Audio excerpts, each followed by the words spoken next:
Hello everyone, today we're going to be making this very masculine, very awesome card. I love this thing and I love the technique I'm going to teach you, which I learned from Split Coast Stampers.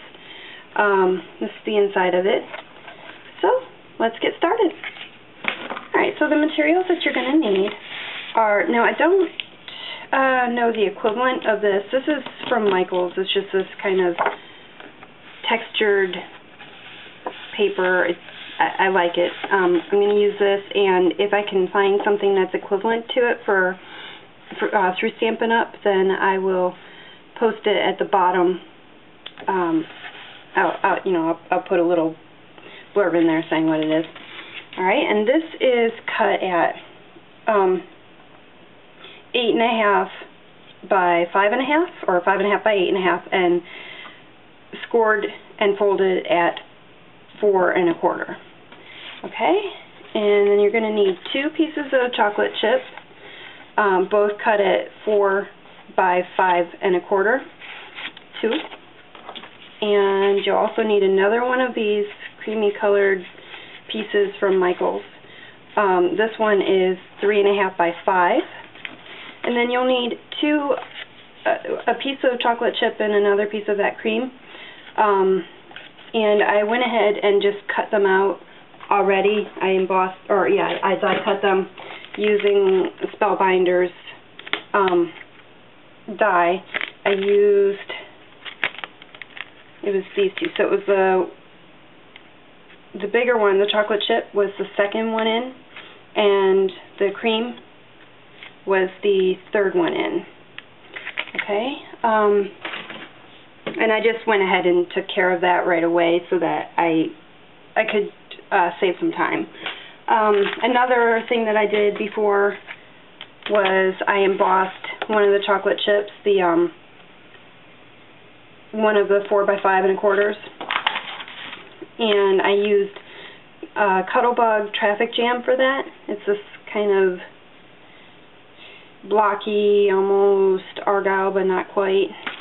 And it looks like that. Alright, so I took care of that already just to save some time. Alright, now one thing that you're going to need is a piece of very vanilla cardstock, cut at 3 1/4 by 4 3/4, or you can use Whisper White. It doesn't matter because you're not going to see this. This is the technique that I learned from Split Coast Stamper. It is using masking tape. We're going to make a very faux leather kind of thing. So I'm going to show you real quick. I actually did this beforehand because I didn't, again, that takes a while, so I wanted to get that done. But you're going to use the masking tape, and I'm going to show you briefly how to do that on here. Alright, so you're just going to take a piece, and you're just going to start tearing little pieces and putting them on your piece of very vanilla or Whisper White, or it doesn't even matter what color at all. Actually, it may just have to be a light color because you can probably see the color through. So it will have to be a light color, either very vanilla or Whisper White. Okay? So you would just do that all the way through, just on the very vanilla, and just layer them on top. So I don't know how well you can see that, but it would look like that. Alright, and just kind of smooth them down. Alright, so then when you're done, it will look like this on your bigger sheet of very vanilla. Alright, and then you're going to make sure that you leave pieces all the way around. I already cut these edges off, so I'm going to go ahead and cut this edge off for you now so you see. I just flip it over and just start cutting.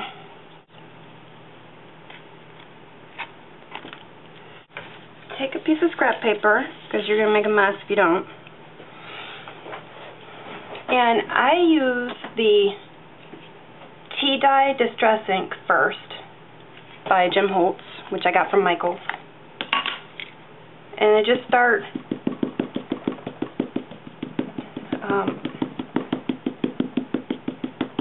you can rub, or you can kind of pound it down on top of the masking tape piece.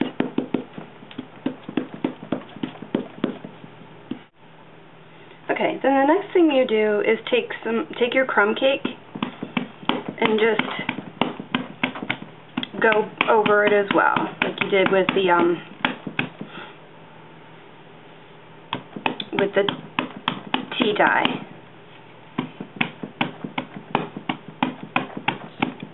And then I'm going to take a sponge and sort of rub it in a little bit, just using one of the Stampin' Up! Sponges, and just kind of dab it in, make sure it's in there. It lifts anything that's kind of at the surface. Alright, and just because I really want to get a little bit more of this, I don't know if you can see it, but this sort of edging, I'm going to go over it a little bit more. I'm going to rub a little bit of the tea dye on it. Just sort of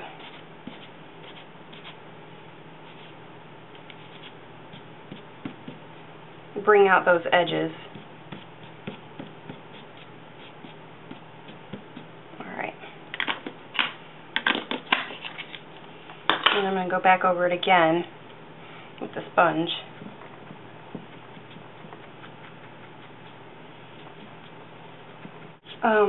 I'm going to take a little bit of my Versamark and just make sure that there's some stick to it. It's probably still damp enough a little bit to hold any embossing powder, because I'm going to use a clear embossing powder on it. Cover it with embossing powder. Probably should use a bigger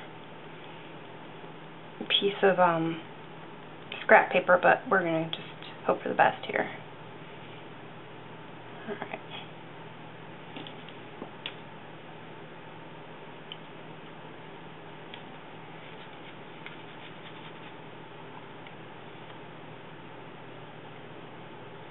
Make sure you cover it.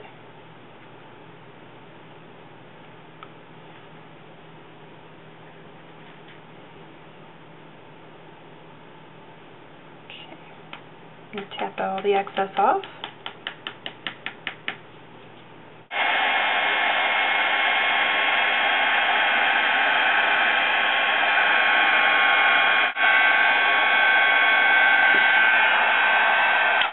Alright, and this is what it looks like. Okay. Thank you so much to Split Coast Stampers for teaching me how to do that. Okay, the next thing you want to do is stamp this image from the French Foliage stamp set onto your piece of cream cardstock. Alright, and you're going to use the crumb cake ink pad and just really make sure that you've got it nice and inked up, because this is such a light color. The ink itself is a very light color, and it's small type on this ink, on this stamp, so it's hard pressed to show up if you're not good with it. Alright, so line it up in the center of the tag as best you can. And I put a lot of pressure on it because it is such a small type on this pad, or on this stamp, and such a small, or such a light color. Alright, and it's a little off, but that's basically what it looks like. You see, it's not showing up real well, but it's nice. I like it. I like it as a little background. Then you're going to take this Wishing You a Happy Birthday stamp from the Happiest Birthday Wishes Hostess set. Okay. And I'm going to use my Early Espresso Stampin' Write marker and color it in, because I find that it's hard to get it nice and inked up if I don't do it that way. So I feel like this ensures that I get it nice and juicy. Alright, that's what it looks like. I'm gonna line everything up. I line it up point to point, point to point, and center it as best I can. Alright, then the best way to do this is to sort of find your center. So what I do is take one of the points, or one of the holes, and I've embossed this, so I don't know, you can't really see it all that well. You can a little bit, but see there's this little embossed point right here. So that's where I line my little hole up in my matte pack on both sides, and I just punch a hole in there.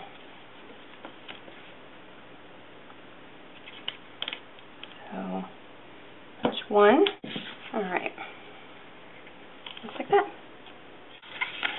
Adhere this using glue or sticky strip, whatever you want to use, to the cream color.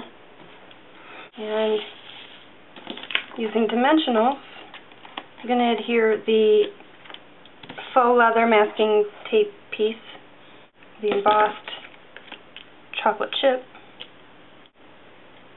Take your 3/16, I believe is what this one is, or 1/8, and I actually think it's 1/8 circle punch, hole punch, and you're going to want to punch 3 holes into it down at the bottom of the masking tape, the faux leather masking tape piece. Straight line, just 3 of them. Since this is a birthday card, I always do their gemstones, the birthday, the person whom I'm giving it to, I give their gemstones, put their gemstones on it. But because I'm not actually giving this to anyone, I'm just going to go ahead and do a basic rhinestone. And if I decide to give it to someone, which I probably won't, given that I've sort of messed this one up a little bit, and I'm a bit of a perfectionist, I'm just going to go ahead and put the basic rhinestone on. But should I decide to give it to someone, I can always color it in the color of their birthstone using a Sharpie marker, just a whatever color Sharpie marker, which for September would be blue. I believe it's, forgetting the name of it, I want to say topaz, but I don't know if that's right. So forgive me to any of you September birthdays whom I've gotten that wrong, I'm sure. Alright, and then you're going to put brads in them.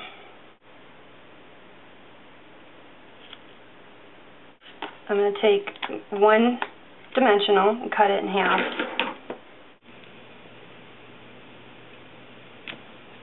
You're going to use the ticket corner punch on all 4 corners of your other piece of chocolate chip. Go ahead and glue that down.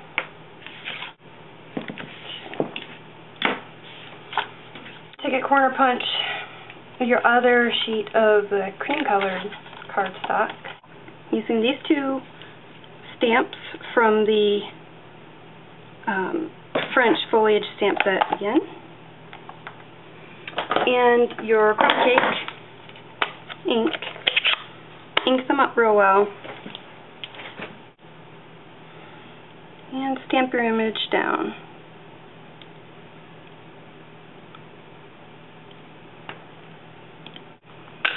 And this time I'm going to use the Early Espresso, and I am using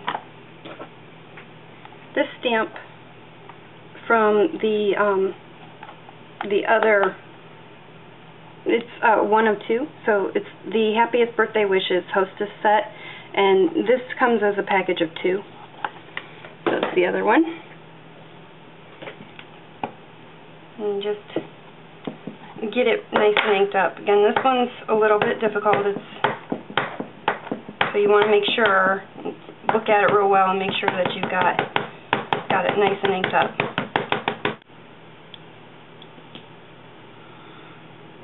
Okay. that looks like.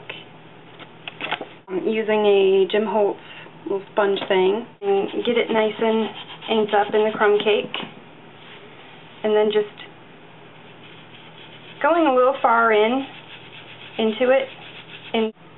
Okay, so now taking the tea dye, I'm going to do the same thing, only going in a little bit, not as far into the piece. So you just go in and, I don't know, maybe, I think that's half an inch or so. And the last thing I'm going to do is take my early espresso and a Stampin' Sponge and just sponge the outer edge of the piece. And you can go in a little more than just the edge on this. Okay, so it'll look like that. And then what I'm going to do is glue it down. Okay, and that's what the inside looks like. There's the outside. Fold it.